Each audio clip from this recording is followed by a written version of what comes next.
From Amateur Radio Newsline Report number 2114, these are the Ham Nation headlines for Wednesday, May 9th, 2018. It's been argued that in this world of the internet and cell phones that amateur radio is more or less obsolete.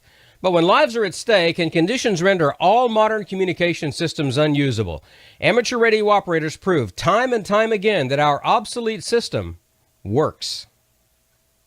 That is definitely the case in Flagstaff, Arizona, where the Tinder Fire, started by an illegal campfire that was abandoned, burned more than 11,000 acres and damaged or destroyed more than 40 homes so far during the last days of April and the first days of May. As reported by 12 News in Phoenix, the local Aries chapter, led by District Coordinator Joe Hobart, was ready to take to the airwaves when cell service at the fire line began to fail. Hobart, along with husband and wife team Bill and Mary Lou Hagan, were setting up at the Coconino County Emergency Operations Center on Sunday the 29th of April when the traffic started to flow through Aries instead of the cell network. Hams in the field are helping to relay traffic to and from the front lines and are working with authorities to coordinate evacuations if necessary. Mary Lou Hagan told the TV station, "That's what you're here for. You're here to help your neighbors, and there are neighbors, and the firemen, you have to support them." As Newsline goes to production, the fire is still burning and has only been approximately 7% contained.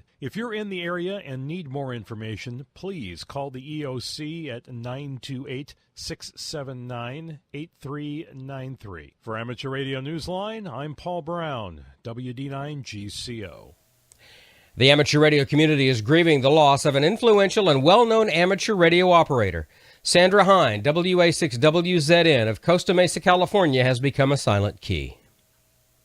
Sandy died at home on April 28th after a long illness. Sandy was a longtime fixture of the National Association of Broadcasters conventions in Las Vegas, where she would be seen at the ARRL booth and the reception held for amateur radio operators. When the ARRL held its national convention in 1992 in Los Angeles, she had a major hand as an organizer. Her activities with the ARRL included her generosity through the League's Maxim Society. She was also a life member of the ARRL. Sandy was a member of the Quarter Century Wireless Association, a past officer of the Young Ladies Radio League, and a number of other local clubs, including the Orange County and the Palomar Amateur Radio Clubs. She was the wife of Fried Hine, WA6WZO, ARRL Honorary Vice President and past ARRL Southwestern Division Director. They were married for 57 years. Sandra Hine was 75.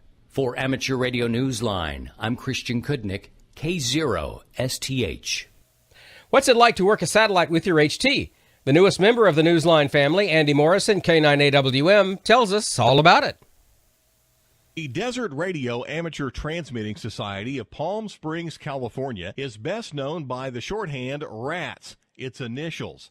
But on May 15, the club will be more likely known for its association with SATs, that is, satellites. The club is hosting ARRL instructor Clint Bradford, K6LCS, during its regular monthly meeting, and Clint's talk will focus on how to use an HT to work amateur satellites. Clint is also optimistic that this presentation won't be all talk. He's anticipating more than a few satellite passes during the session, and they are expected to be workable. The meeting will begin at 7 p.m. local time at the Palm Springs Fire Department Training Center, and hams in the region can get talk in via the 146.940 repeater using a PL tone of 107.2. Meanwhile, hams wanting to program their radios for the scheduled satellite passes should visit his satellite website for a tutorial and a frequency list.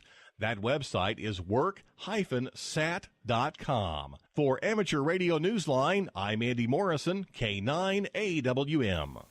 If you were thinking about nominating someone for the Bill Pasternak WA6ITF Young Ham of the Year Award, you only have a couple of weeks remaining.